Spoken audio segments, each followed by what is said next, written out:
Hello, my self Anuj Kumar. Good morning all students.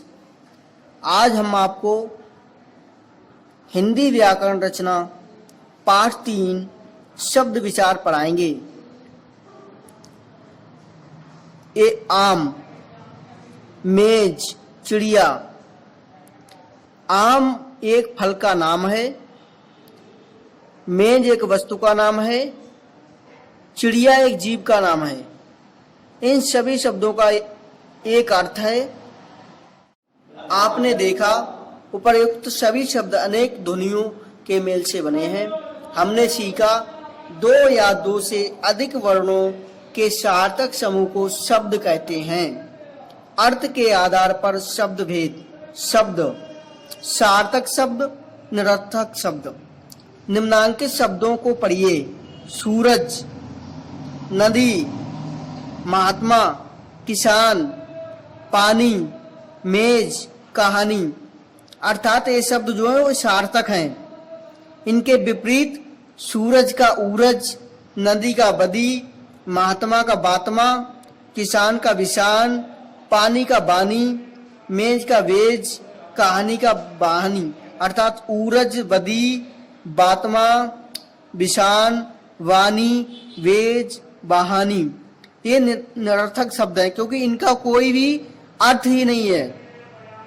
ऊपर के शब्दों में सूरज, नदी, महात्मा, किसान, पानी, मेज, कहानी का अपना अपना अर्थ है। अतः वे शब्द जिनका कोई अर्थ निकलता है सार्थक शब्द कहलाते हैं।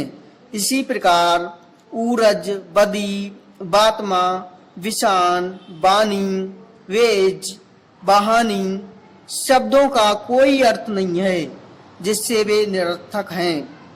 जिन शब्दों का कोई अर्थ नहीं होता निरर्थक शब्द कहलाते हैं। विकारी अविकारी शब्द। नीचे दिए गए चित्र देखिए। चित्र संख्या 1, 2, 3, 4। आपने देखा कि चित्र 1 में एक लड़की पुस्तक पढ़ रही है। चित्र संख्या 2 में 2 लड़कियां पुस्तक पढ़ रही हैं। 2 लड़कियां पुस्तक पढ़ रही हैं। चित्र संख्या 3 इसमें देखिए कुत्ता दौड़ रहा है। इसमें चित्र संख्या 4 में 2 कुत्ते बैठे हुए हैं।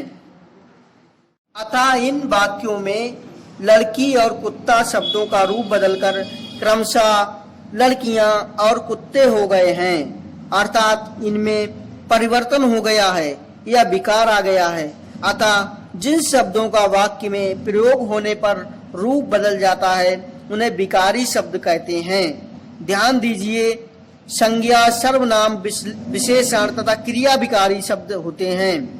अविकारी शब्द जिन शब्दों का वाक्य में प्रयोग होने पर रूप नहीं बदलता उन्हें अविकारी शब्द कहते हैं। जैसे वह सफल हो जाता यदि परिश्रम करता, वह कल आएगा, वे आज आएंगे।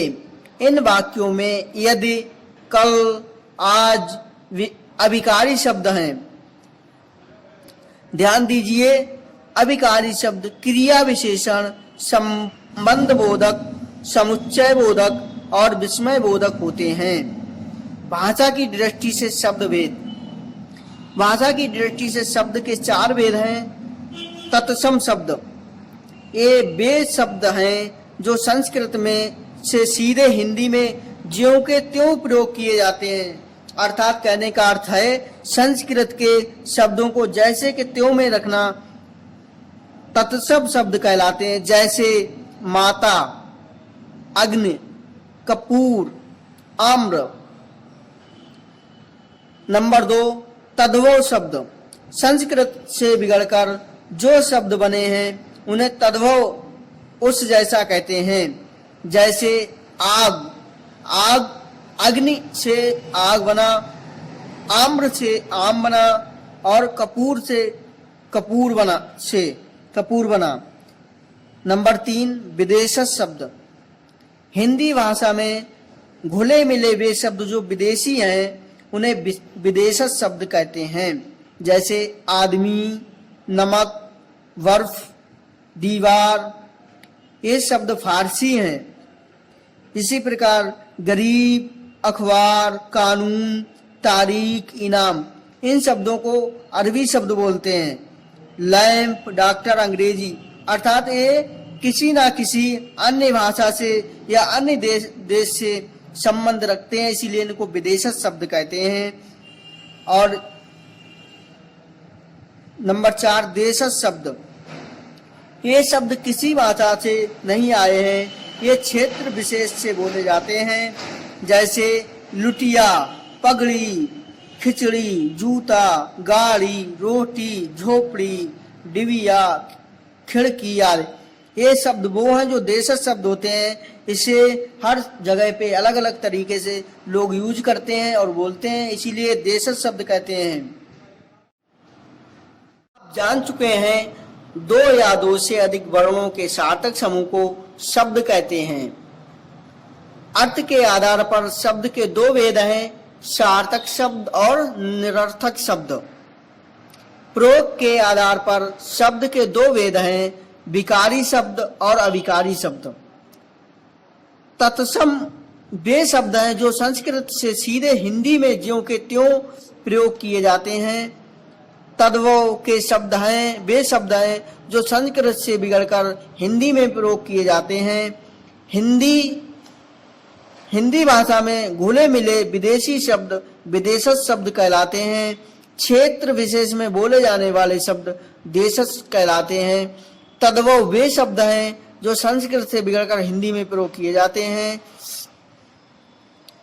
अभ्यास कार्य, प्रत्येक भैया अभ्यास कार्य अपनी कॉपी पे करेंगे और व्हाट्सएप पे सेंड करेंगे। अभ्यास कार्य में प्रश्न संख्या 1 है, प्रत्येक के 3-3 उदाहरण लिखिए। एक क्रम संख्या दी है, यहाँ सार्थक शब्द है। नंबर 2 निरर्थक शब्द, विकारी शब्द, अविकारी शब्द, तद्भव शब्द।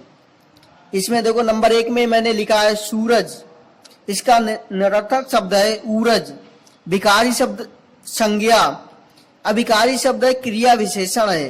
तद्भव इसका है सूर्य। नंबर 2 इसमें मैंने नदी लिखा है, नदी का निरर्थक शब्द है बदी, विकारी शब्द है सर्वनाम और अविकारी शब्द है संबंध बोधक और तद्भव नद्या। इसी प्रकार 3 नंबर में महात्मा, इसका निरर्थक शब्द है बात्मा और विकारी शब्द विशेषण है, अविकारी शब्द समुच्चय बोधक है और तद्भव शब्द है महात्मन। इसी प्रकार नंबर 2 प्रश्न है, रिक्त स्थान की पूर्ति सामने दिए गए उचित शब्दों से कीजिए। खंड का में शब्द अनेक, खाली जगह दिए के मेल से बनते हैं, तो किसके मेल से बनते हैं? इसमें पहले नंबर दिया वाक्यों, तो इसमें वाक्यों लिख देंगे, वाक्यों के मेल से बनते हैं। शब्द अनेक वाक्यों के मेल से बनते हैं। इसी प्रकार खा खंड है, अर्थ के आधार पर शब्द के रिक्त स्थान है भेद होते हैं। कितने भेद होते हैं? 2 भेद होते हैं, तो इसमें 2 भेद लिख देंगे। शब्द अर्थ के आधार पर शब्द के 2 भेद होते हैं। गाखंड है, क्षेत्र विशेष में बोले जाने वाले शब्द क्या कहलाते हैं? खाली जगह में क्या भरेंगे? देशज। जो अपने क्षेत्र विशेष में बोले जाते हैं वो देशज शब्द कहलाते हैं, इसलिए तो क्षेत्र विशेष में बोले जाने वाले शब्द देशज कहलाते हैं। गाखंड में हिंदी भाषा में घुले मिले विदेशी शब्द कौन से शब्द रिक्त स्थान है कहलाते हैं? कौन से कहलाते हैं? विदेशज। तो इसमें विदेशज भरेंगे। हिंदी भाषा में घुले मिले विदेशी शब्द विदेशज कहलाते हैं। इसी प्रकार अड़ाखंड रिक्त स्थान दिया, शब्द संज्ञा सर्वनाम विशेषण क्रिया रूप में होते हैं। कौन से शब्द होते हैं? विकारी शब्द। तो इसमें विकारी भरेंगे, ये विकारी इसमें भरेंगे। विकारी शब्द संज्ञा सर्वनाम विशेषण क्रिया रूप में होते हैं। इसी प्रकार से प्रश्न संख्या 3 है, निम्नांकित शब्दों में देशज और विदेशज छांटकर अलग अलग लिखिए। जैसे इसमें दिया लुटिया, आदमी, लैंप, पगड़ी, खिचड़ी, गरीब, डॉक्टर। इसमें देशज शब्द पहले लिखेंगे, तो देशज शब्द इसमें पहला क्या है? लुटिया। दूसरा इसमें क्या है? पगड़ी। तीसरा क्या है? खिचड़ी। और इसी प्रकार विदेशज शब्द इसमें है आदमी, लैंप, गरीब, डॉक्टर, ये विदेशज शब्द है। इसी प्रकार प्रश्न संख्या 4 में कक्षा के प्रत्येक छात्र सार्थक, निरर्थक तथा विकारी, अभिकारी शब्दों की सूची बनाएंगे। इसमें क्या करना है, इसमें एक कॉपी पे खाने बनाने हैं और उस पे अधिक से अधिक सार्थक, निरर्थक तथा विकारी, अभिकारी शब्दों की अधिक से अधिक संख्या लिखेंगे। इसी प्रकार नीचे वाले सबसे लास्ट में भैया बहन घर में उपलब्ध वस्तुओं में देशज विदेशज शब्दों की सूची बनाकर दिखाएंगे। इसमें भी एक अलग पेज पे देशज और विदेशज की अधिक से अधिक सूची बना के कॉपी पे लिखेंगे और व्हाट्सएप पे हर एक पेज का भेजेंगे। आज के लिए इतना, धन्यवाद।